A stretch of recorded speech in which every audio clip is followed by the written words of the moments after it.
Welcome. You are listening to F1 Brake Check, the epic podcast for all things Formula One, where we discuss technology, history, news, and perspective. With your hosts, Scott Vick and Corey Broom. We're back with F1 Brake Check. With me, as always, is my co-host for life, Corey Broom. All right, so on to our Tech Corner. Yeah. So a few weeks ago, we devoted an entire Tech Corner to discussing the changes coming to the power units in 2026. This week, the FIA released the final 2026 regulations regarding chassis to great fanfare. The chassis regulations will significantly change the look of the chassis and will include changes aimed at making the racing more exciting. So what are some of the more significant changes that we can look forward to in 26? The first and largest change is they are trying to make the cars much more quote unquote nimble. As we discussed last week during the preview for Canada and also in previous shows, that the cars have gotten much larger than they were back in like the 80s, 90s, and the early 2000s. It's led to some very boring races. They're trying to make cars go back more towards those earlier Formula One cars, but it will also introduce, for the first time since the 60s, it's introducing active aero. They're changing a lot about the weight and dimensions of the cars. They're making other aerodynamic changes. They're making changes to the tires. They're pretty sweeping changes, and the FIA, when they released the rules, they released some renderings of kind of what they think the cars might look like for 2026 and beyond. So yeah, I saw that DRS is basically going to be dead in 26. Can you talk a little bit more about the active aero and what that really entails? So the active aero is basically just like what it says. So back in the 60s, when aerodynamics really started to come into play in Formula One, some of the teams experimented with what was referred to as active aerodynamics, which meant that the wings could actually move at different times on the track. Some of them were done by actuators. Some of them were done just simply by where the car was located at on the track. They actually had wings that would actually move and reposition themselves during the course of the lap.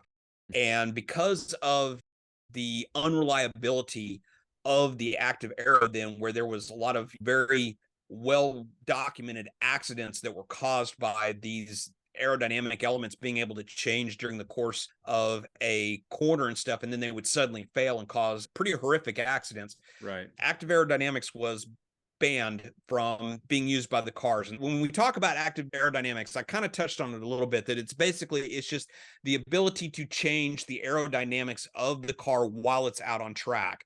Under the current rules, the aerodynamics can only be changed in the pit. Now, we do kind of have a faux active aero in the fact that the wings, but they're only allowed a certain amount of flexion right now in the wing angles. In the new active aero rules, there's going to be two different modes. There's going to be a Z mode and an X mode. The X mode is going to be for straights, where it's much more of a low downforce configuration. So think of it as kind of like a much more dynamic DRS that'll be available on all straightaways. There won't be just DRS zones where it'll be allowed. And then they'll also have what they're calling Z mode, which is more of a high downforce configuration that will be for corners. So what are the new dimensions, and are there any weight implications into this as well? They did go for a much smaller change. The new overall length of the car will go from, the current wheelbase is set at a maximum of 3,600 millimeters or 3.6 meters. The new regulations will be 200 millimeters shorter. So, or for those of you who, like me, didn't really pay much attention when they were teaching the metric system here in America, 200 millimeters is about 8 inches. So we're talking a difference of about that much. Also, the overall weight of the cars will also be reduced by 30 kilograms. So, which is a pretty significant amount of weight. So all these changes should make the cars much more like early 2000 iteration of the cars. It should make them much more nimble. With that weight reduction, how's it going to affect tires? I mean, surely they have to be updated as well. But actually, there's also going to be some changes to the tire rules themselves. So the Hmm. front tires are now going to be 25 millimeters or 2.5 centimeters, which is not a huge difference, but the front tires are going to be 25 millimeters more narrow, and the rear tires are they're going to take 30 millimeters off the rear tires.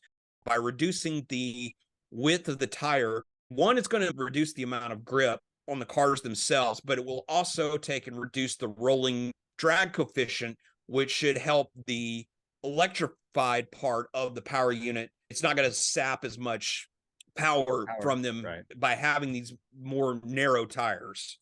That makes sense. Yeah. What other aero changes? So if we're looking at much lighter cars and we're looking at different tires and things like that, what other aero changes? Well, the two probably biggest changes to the aero outside of the active aerodynamics is one is they are reducing some of the sculpting, if you will, that the teams have done with the introduction of the ground effects.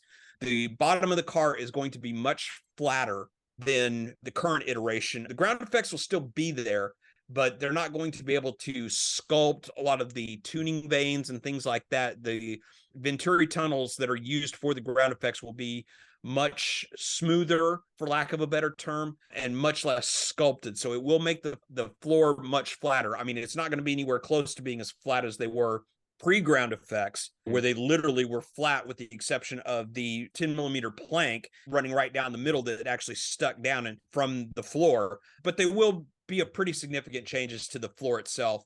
And then the other thing too is that's going to be a big reduction in is the size of the rear diffusers.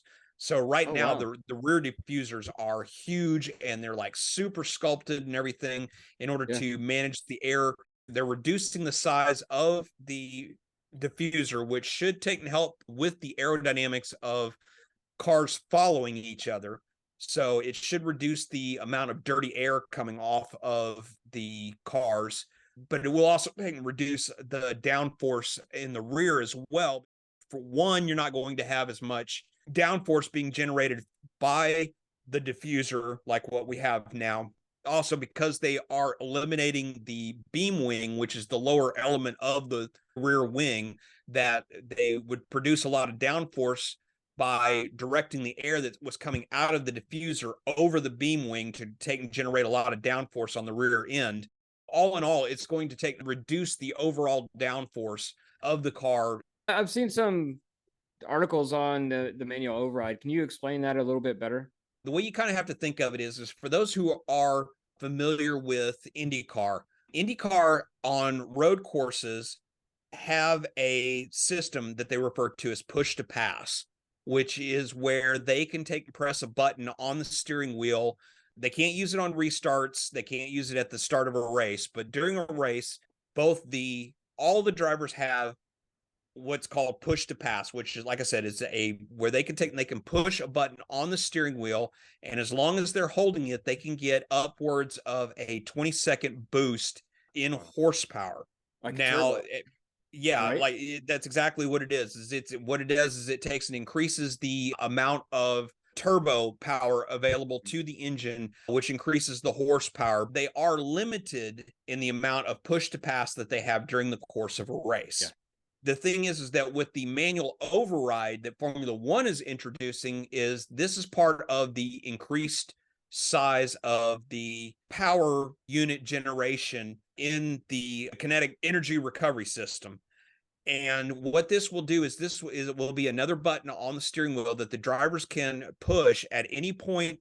The way that I read the articles and the release from the FIA is this will be kind of like the DRS system in the fact that they will only be able to deploy the manual override when they're following another car. It's almost like a DRS system. This will allow them to completely drain the electrical system and send all of that power from the KERS system into the electrical motors that sit inside of the transmission to increase the wheels rotation to give them that extra power boost. The manual override system will only be limited by how efficient the kinetic energy recovery system works, or the MGUK, how efficient it is at harvesting power back into the electrical system, that will be the only limitation for the manual override. At least because that's the way that I read it. I still need to see some final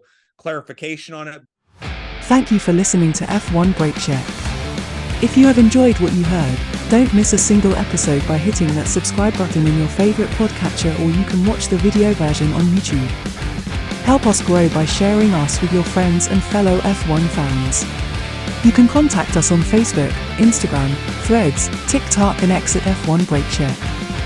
Our website is f1brakecheck.com, where you will find links to all our content. We value your passion and your feedback, so please take a moment to review our podcast. Your reviews help us grow and improve, and it means the world to us. Share your thoughts, rate us, and let us know how we can make the show experience even better. F1 Brake Check is a production of Brake Check Media. For your hosts Scott Vick and Corey Broom, until next time, keep yourself inside track limits, and try not to pitch it in the kitty litter.